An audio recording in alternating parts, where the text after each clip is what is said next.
the problem, is that we're not tracking product attribution well enough with how that fits with the consumer body shape. It's time for eCommerce Explored. Time to explore deep into a tricky e-commerce topic. We're here to help you overcome your e-commerce growth barriers.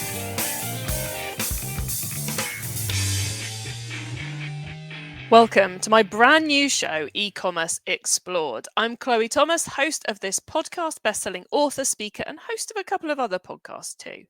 eCommerce Explored is the home of our occasional seasonal podcast, where I'll be diving deep into one big topic over a handful of episodes to help you get to grips with it.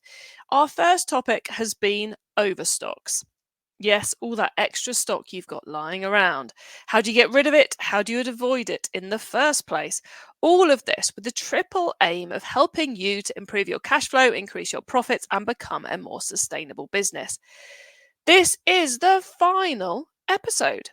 But if you want more, just sign up for the virtual event version for free at ecmp.info/Overstock. When you go there, you will get video versions of every session, access to the live Q&A session, our Overstocks Handbook ebook with lots of extra tips, ideas and checklists, and loads of links and resources too. And I should also say, if you're listening to this on the eCommerce Masterplan podcast feed, where we've temporarily been releasing these episodes, well, these episodes will only be here for one more week. So I highly recommend you sign up to the event for free so you don't lose access. So go on, hit pause and go to ecmp.info/Overstock to sign up for free now. Signed up? Fantastic. Let's get on with it then. In this session, we're going a little bit long-term, a little bit strategic, a little bit big picture. We're going to be answering the question, do we need a more radical solution to the overstock problem? Spoiler alert, yes. Yes, we do. That's the only answer you're going to find here. Yes, we do need to start radically shifting our business models. I've never come across a retailer who wanted to be left with so much stock at the end of a season that they couldn't even clear it at 75%. So in this session, I'm chatting to two people advocating for big changes to our e-commerce business models. We're fashion focused in this episode, mainly because fashion is one of the worst categories in e-commerce for waste. It's also where an awful lot of the innovation and development is happening. But the principles our experts are sharing can be used in any product category. Coming up, we've got the inspirational Camilla Olson. I interviewed Camilla a few years ago for the eCommerce Masterplan podcast, and wow, she and her business are what happens when AI meets unmet consumer needs. Essentially, she's talking about how we should actually make the clothes that fit people. If you don't believe that's not happening at the moment, just you wait for the stats. Camilla's session builds quite a lot on our forecasting session too, especially on Mark's advice. So if you liked that, you're going to like this. If you haven't heard that yet, then go back and watch it later. Plus, any tech platforms listening, Camilla's built and patented the tech components to solve most of fashion's problems, but is currently on the hunt for the fastest way to get that into the hands of the merchants. So she's on the hunt for software platforms to partner with to unleash it on the world. So if you're intrigued, keep listening for more details on that. And then our very last guest of the event is McCann, whose fashion e-commerce business is flourishing with a pre-order only model. I challenge you to listen to these two ladies and not be inspired. Let's meet our first expert guest, Camilla Olson from Savitude. Hello, Camilla. Hi, Chloe. How are you today? I am good, and it's so lovely to be chatting with you again. Me too. I've been looking forward to this. Thank you. So when we decided we were going to have a do we need a more radical solution to the overstock problem episode, I had to invite you in. So I'm so pleased you're here. So Camilla, how would you answer the question, do we need a more radical solution to the overstock problem? Now, would you like me to elaborate? Yes. Well, yeah, but it is, isn't it? It's a no-brainer question. Well, so I think we need to rethink the context and develop a lightweight solution that can be used. That should be flexible. Okay, so that said, what does that look like? Let's look to a neighbor. Comparisons are sometimes good to do. In this case, I think so. So we can look at CPG category, where there's no Overstock problem. They have tremendous analytics unavailable to the fashion industry. And why is that? What is the difference? So if you look deeply into what Oracle and other systems offer and how they attribute and run their analytics, they cover geography, the sale date, the employee cluster segment geography, the consumer demographics, the organization, and wholesale really well. And they have basic dimensions like short sleeve t-shirt or blouse or top or whatever. They don't go into the design details, and it's the design details that at a very highly detailed level, sorry for the repetitive use, that make the difference, because that's why we pay so much attention to designers, because they're adding in their deep brand DNA in new and better ways each season, and we don't track that stuff. We don't track that against, the basic attributes. So I'm getting into design speak, but I think that is the problem, is that we're not tracking product attribution well enough with how that fits with the consumer body shape. Before we get deep into that, I just want to clarify a couple of things, because some of the audience might be going, CPG? What's CPG? So CPG is essentially the products you see on the supermarket shelves, all those kind of supermarket producty goods. I'm massively oversimplifying, but just to quickly get that across to everyone. And it's an interesting thing, isn't it? That industry, they're not sitting there overproducing by 20% everything. They're not making more cans of baked beans or bars of chocolate than they know are actually going to get sold. You don't walk into your local supermarket and see 20% of the shelf space is taken over by best before date, about to expire, please buy me now product. So like you said, it's useful to look at other sectors and other industries to see how they're doing it. And so you're saying they're better at the data than the fashion industry is. Yes.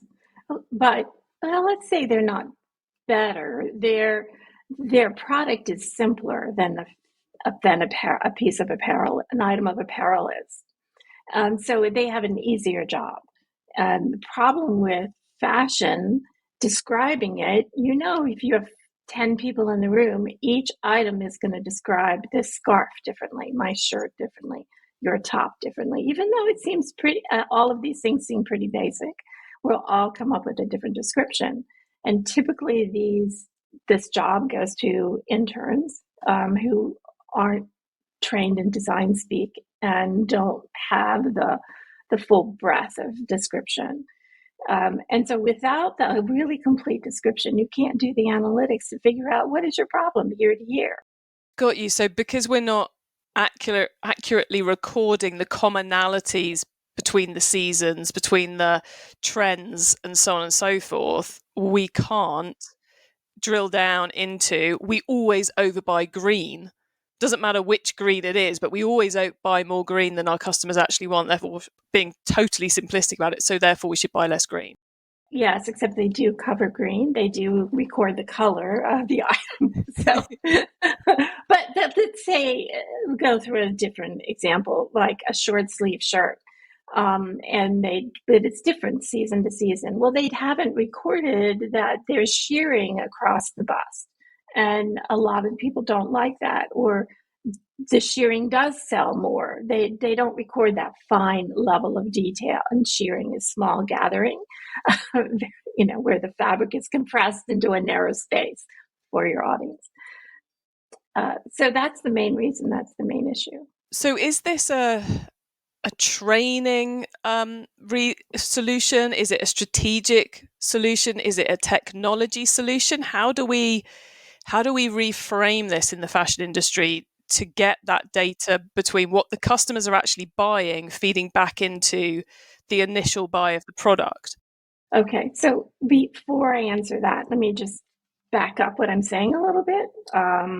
So we've had a couple of advisors, our company Savitude, who were, the head of merchandising at a top luxury fashion house and one of the top 5 big box stores. And they both told us the same situation, that the analytics are really lacking. And even within this top 5 big box, people in finance, people in marketing, in sales, in product development, they all use different systems to organize their business. And they all describe the same item within the company differently. So you need a commonality. I mean, it's a really big problem. So in my opinion, in our opinion, the company, we believe that you need an automated universal taxonomy. And so, wow, yeah, Wow. so good image recognition can do that. And we built that system that does that. So just to be totally clear here, if you've taken a good product shots, you could put them into your solution, those photographs, and it would automatically allocate the right taxonomy to that product. Yes, but you're implying some restrictions that make the system weaker. So a robust system would take any product shot and be able to identify what's in there. So I don't want this to be a selling situation, but just to say, you want to be able to identify product attributes, product design details at a very fine level, even in crappy photographs, because you might be buying from a brand new design house that's very hot and they haven't gotten their photo shoot act together all that well. And maybe it's badly shot because you can't really see everything.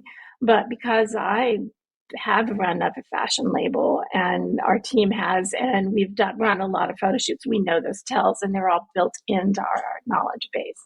So if you're smart about it, if you have designers in the process, you can build it. So for example, for ours, we can take images from the retail store on the street, so social media images. So we could track where is it being worn, and that would feed into your data, your analytics as well. We also can identify in dark images. So you need a really robust system so that you can do a complete analysis from beginning to the grave of that item. Oh, what I love about that solution is obviously the fact it's automating. It's the best example of automation and AI and all this technology because it's taking something that's tedious and therefore gets given often to the least qualified person to do it because it's a tedious task. It's taking that and dealing it with technology, and it's also making the data more accurate in the process because it's not looking at 3 garments and then trying to remember to tick the right boxes on something. It's going, everything's correct, which is super clever. Congrats on designing it. How are you finding those who use it? How is it having an impact in people's businesses so far? Taking this philosophy, this different approach. Chloe, we've spent 7 years in product development. And we came to this understanding that how robust we need this system after we developed a series of products. And it's been a learning experience. We started with a recommendation technology because we knew we wanted to reduce returns. Well, then we realized, we don't have the right product on the shelf. So there were a lot of people who were not being served by assortments because I'm leading it to the second problem. How do you match your assortment to your consumer population?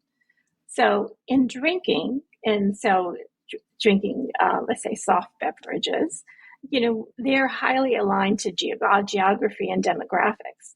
They're not matched to that person's, let's say their biology, their DNA, because I'm sure there's some kind of correlation. We're not at that level yet, but people kind of hint at ethnicity and all that sort of thing. But in fashion, its fit has to do with your body shape and your size. And if you're not doing your analytics, including body shape, which contributes to 44% of returns, you're really missing a big part of the boat. So what happens? So the taxonomy is the base level so that you can then improve the business. So that's step one, is the taxonomy. Step two really is matching the design details to different body shapes. And of course, there are lots of solutions for that. There's lots of 3D and images, photography, but only 20% of the people at most want to take the picture. So we developed a gender non-binary quiz so that it can be items can be matched to design details easily. And then the next question was, how do we fix the assortment optimization? And so you need to match your items to what your consumer population looks like. And we developed a technology to do that. But really what got us doing that was some research. And we analyzed fashion runways over the last 5 years and what body shapes were those items matching. And we found a huge issue that we're making about 3 times as many clothes to serve hourglass body shapes as there are hourglass body shape. And we only have like a quarter of the number of designs for other body shapes that are missing enough detail. And those are the people who look like they're not really well dressed on the street because they don't have very much to choose from. So, fashion is led by the runway. So then we went to brands and started looking at what are they offering on their website and analyzed those items. And we see that continued disparity, and some companies are enlightened and modify it, but every company has a different fingerprint of who they're flattering in their clothes. It's very interesting. So you have to be able to normalize your assortment to match your consumer base. Of course, we developed a tool to do that. Yeah, we talked about that bit of here's the population, here's the clothes that have been produced, and it's totally not matching. We talked about that so much in the last podcast episode, and it's awesome to see how you've layered it up since then to make it helpful for the brand. And what I particularly like is that they can, using your software solutions, they can get the data together to make an improvement immediately. They don't have to wait for a season's worth of sales data to come back in. They can compare it to the biometric data that you've gathered and so forth to improve it too. So such clever technology, but yet such a simple and obvious shift for people to make in their mindset. Camilla, we're going to wrap up in a second, but is there anything else you'd like to leave the audience with before we do that? Yeah, so I'd like to be able to say that we built the components and the way to adjust the designs if the merchandisers can do that. But what we realized, going back to the question I never answered, on Camilla, how's it going when you talk to people? They're like, oh my God, how am I going to implement this? So of course we built a very lightweight solution, but our board realized it's got to be integrated into the current business systems in order to really change the industry. And we organized the company to change the industry, to improve it. So our board decided to find us the best business system to partner with to integrate our technology.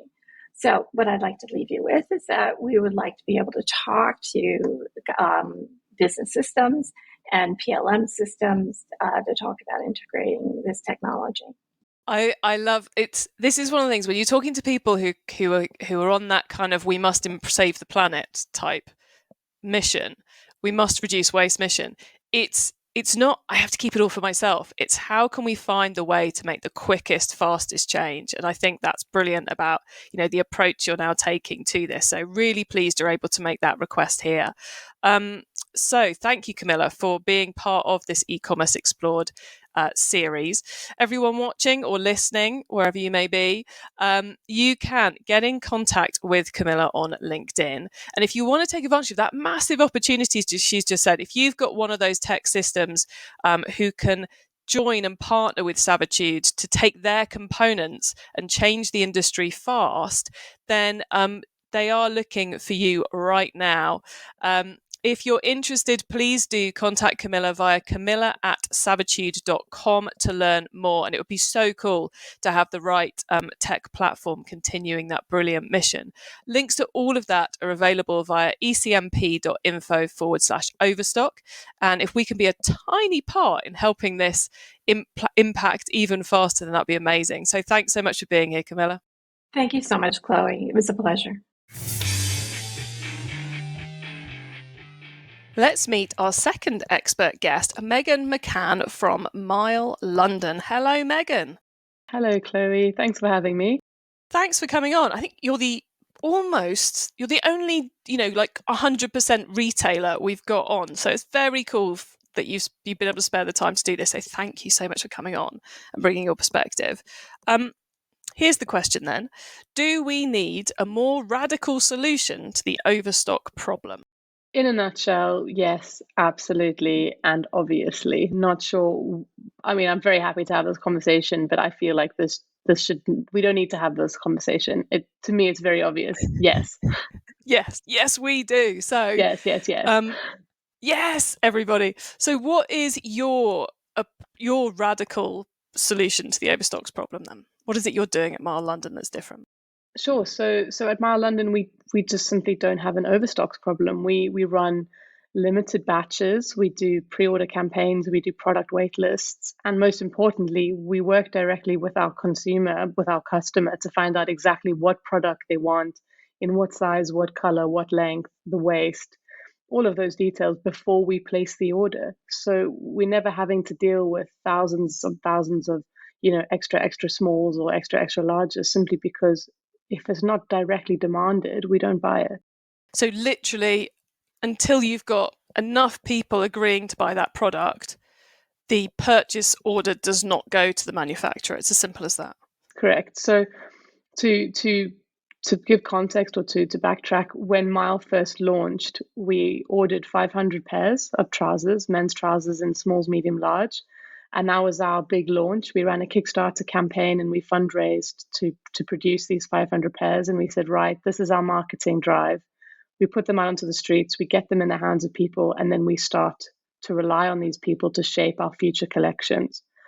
So based off the back of that, we had people come back and say, oh, I don't like the back pockets. Could you please change the back pockets? So we took 150 of our existing stock and tweaked them based on customer feedback. And then we had customers say, I'd love to see some shorts for spring, summer. Would you consider that? So then we took another, 50 pairs of trousers and converted them into shorts. So we were forever shaping a product tangibly and directly with a factory in London based on exactly what people were wanting. So for future lines, for our women's waitlist that's coming up, we have thresholds we have to meet with factories, per color, per size, per style.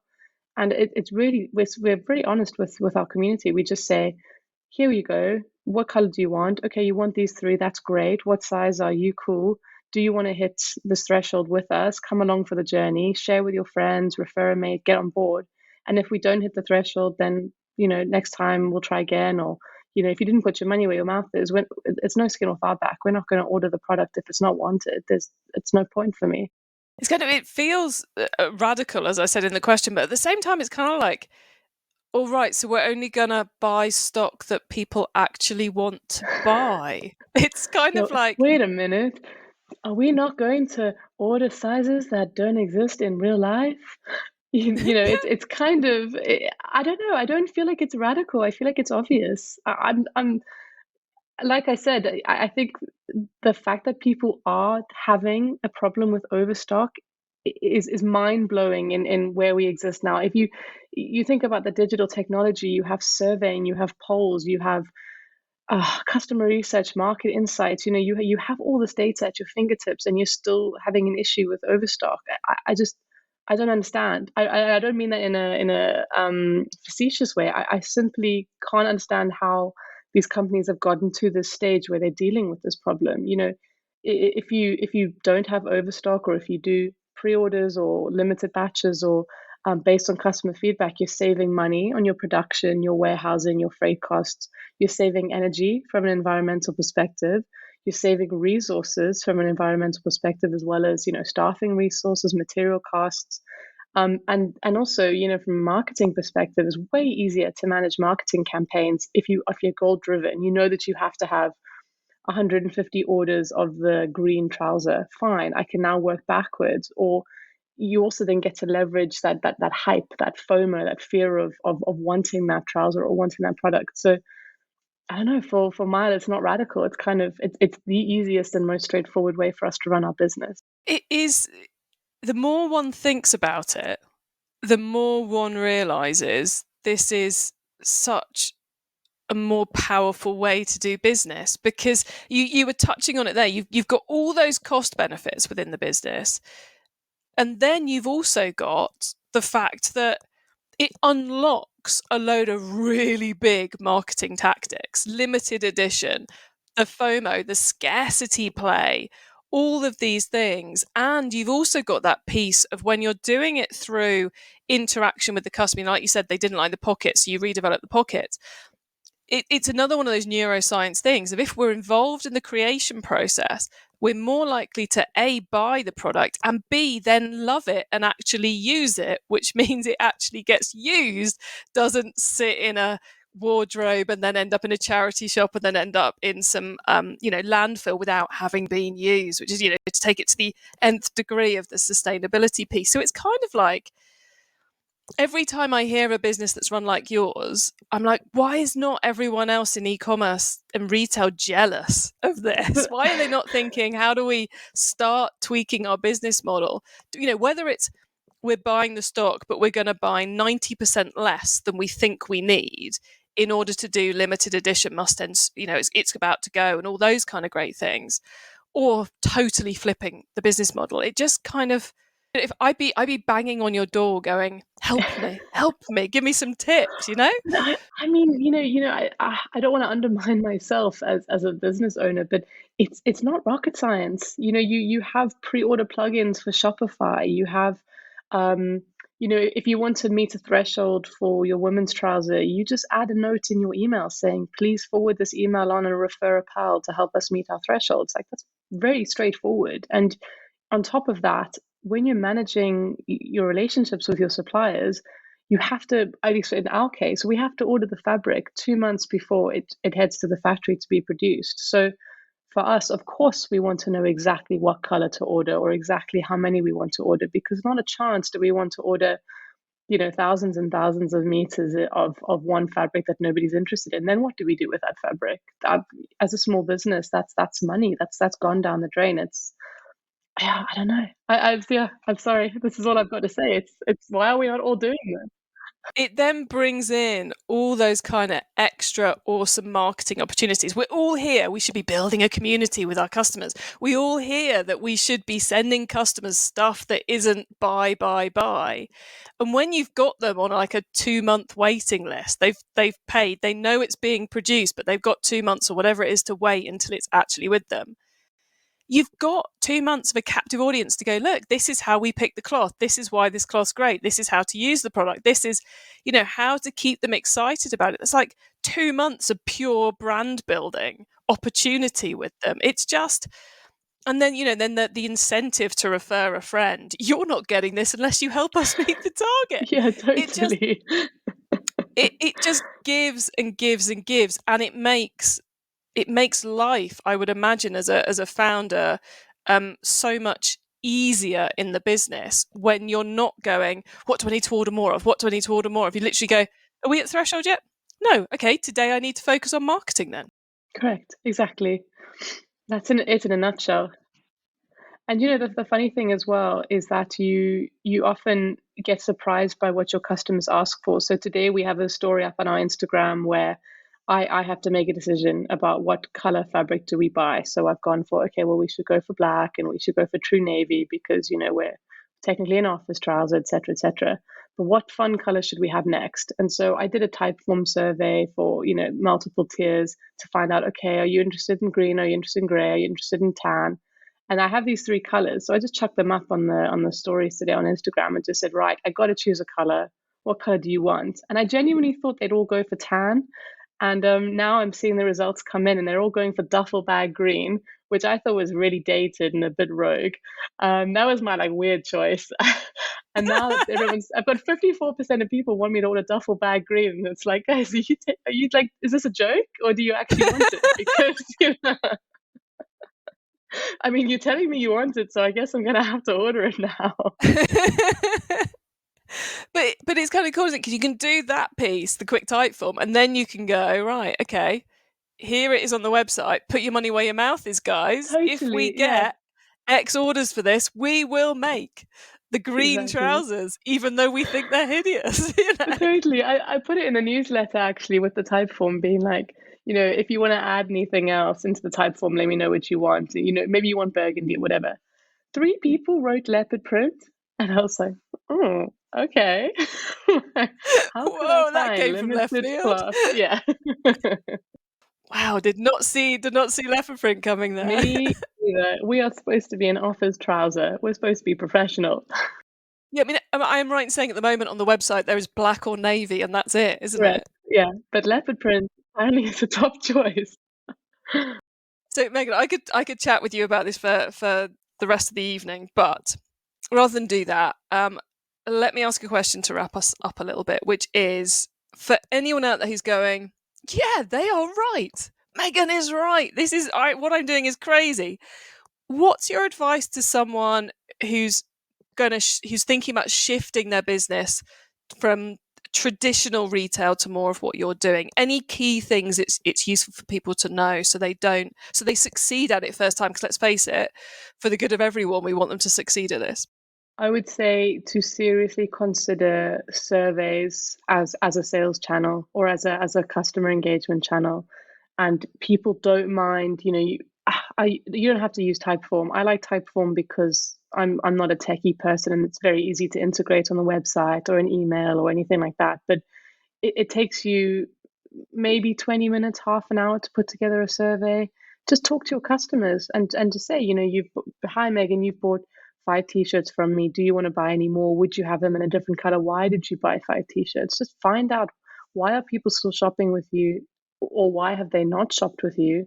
Is there a reason that they don't like your product? Would they want to see different sizing? Have you not considered that perhaps you've got very slim-waisted tall people instead of slim-waisted short people? Just getting the detail from people about what they look like, what they care about, what they're interested in. That kind of, to me, seems the first port of call, is to just really understand your customers on a real personal level. Like, I'm not talking about segmentation or this person, has a birthday in November or any of that. I mean, go to Chloe and say, hi, Chloe, what can I give you as a brand? And it takes time, it takes resources, but the data you get back is incredible. Plus, you get to start to build a direct relationship with your customer. And then off the back of that, like I said, if you use a Shopify site, if you use BigCommerce, it doesn't matter what you use. The plugins now for pre-orders and waitlisting, it's automated and it's straightforward. And I will put my hand up and say, I am very technologically challenged for an e-commerce business owner. And if I can do it, you can do it. It's like full stop. Yeah, that's the thing. I think people get a bit scared about managing customers on a wait list or managing customers on a pre-order list. But with the tech out there now, it is so straightforward to do it. So, go on, everyone, give it a go. Or choose a one-off product to pre-order. Maybe if you want to introduce a new line and you're not quite sure, just choose a t-shirt, chuck a t-shirt up there and test the software. Have 10 available to pre-order, and then just see, are people interested or not, and then how do you manage pre-orders and how do you manage shipping and all of that. Speak to your customers. Yes, so easy. And actually, one thing which I think is implicit in what we've been saying, but I think I need to ask you this question to check what you're going to say, what I think you're going to say, but also because I think this is important to get across the audience. Given you're running this on pre-orders, how much of your stock do you sell at full price? That's a very good question. We sell, I would say 80% of our stock is at full price. The remaining 20%, we have incentive discounts, sign up for our newsletter and get this X amount off. But we also do have an option within the pre-order to pay, you can use a discount code on Shopify, for example, when you get to the pre-order stage. And that you could pay a 30% deposit upfront, and then when the product is ready and in our hands to deliver, we then follow up saying, right, your product's on its way, you need to settle your 70% bill. But I would say the majority of our products we do sell at full price. We don't do sales. We don't do, we do discounts every now and then, whether it's 10% if you're a newsletter subscriber, or if it's if we want to run a competition or something like that. But in terms of everyday sales or anything like that, we don't really offer that. It's not a part of our business model. We don't need to heavily discount our stock to get rid of it, because we don't really have any stock to deal with in the first place. So basically, if you're running a promotion, there's a really good reason for it, and it's a positive reason, not a negative reason. That's what we're saying. Totally. And if anything, whenever we have run a promotion, we turned the brand turned one last October, and I ordered a custom cake. I didn't look at the cake before I opened the box, and we had this customer party where we said, hey guys, come join us for a beer and some birthday cake, and we had about 50 people there, and I opened the box, and it was the sexiest cake I've ever seen, because they'd done the back like with a I don't know if this is word is appropriate, with a booty picture, and it was very sexy for a men's trouser. And so I was embarrassed and, all of that. So I decided to take ownership of it and sent a picture to the entire mailing list the next day and said, right, you've got 20 hours to get 20% off using the word cake. This is this embarrassing thing we've done. Let's just all laugh about it and get over it very quickly. And that was a very successful day. People loved the booty cake. I love it. Promotions only when you want to run them, whether it's because of the cake or for another good reason. Well, look, Megan, thank you so much for being part of this e-commerce explored series. It has been an utter pleasure chatting with you, and I really hope we've convinced some people to change how they do, or at least to test doing pre-orders. Guys, all of you who are watching, listening, if you would like to get in contact with Megan, you can find her via LinkedIn. And if you would like to try out this as a consumer, this pre-order process, then you can buy a pair of Mile men's trousers or join the women's trouser waitlist at www.onemilelondon.com. And that's the word one. So it's milelondon.com, or follow at 1milelondon.com. Or follow at 1 Mile London on Instagram, which again is the word. Thank you so much for being on the show, Megan. And I should also say, guys, links to all of that is available via ecmp.info/Overstock. So if you are watching this video, it's down there somewhere.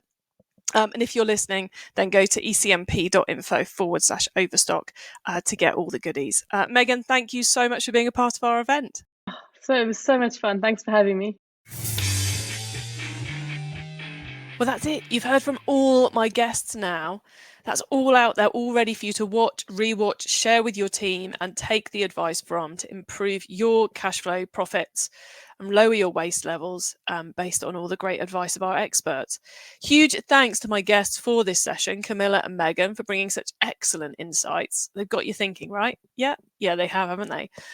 Just to reiterate, tech people listening, Camilla is looking right now for a tech partner to help her bring the power of Savitude to the wider market quickly. So please do get in touch with her if you're intrigued and interested in that. Lessons for the retailer here then, well, they're pretty simple. Stop making products that don't make your customer look, feel awesome, that don't really solve their problems really well. Use the power of data to improve your product design and production, as well as everything else we've talked about in this series. And let's try and shift from a mentality of abundance to a mentality of scarcity. Let's put profit ahead of turnover. Create the best product you can. Only manufacture the volume you can shift at your target margin. Start testing pre-orders and limited edition runs. You will see a stronger connection to your customers and more profits. And if you want more inspiration, then next to this video, we've added links to some of the brilliant podcast guests we've had in the past who have equally inspiring and successful business models that change the status quo, including our previous interview with Camilla herself.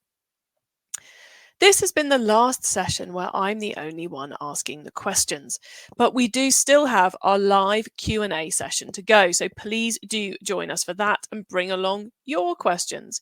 You'll find details of that on the agenda page on the website, and if it's already happened, you'll be able to watch it on the replays page on the website. Thanks to our partners Nibble, Real Lift, Returnalize, Digital Gearbox and Sneaker Impact for their support in making this event a reality. You can access all those live sessions and more free resources at ecmp.info/Overstock if you haven't yet signed up. And if you have signed up, I'll see you in the Q&A session so we can all help you to master the problem of overstocks. Thanks for listening to eCommerce Explored, the latest podcast from the eCommerce Podcast Network. If you've got an e-commerce topic you'd like us to explore in our next series, get in touch via ecommerceexplored.com.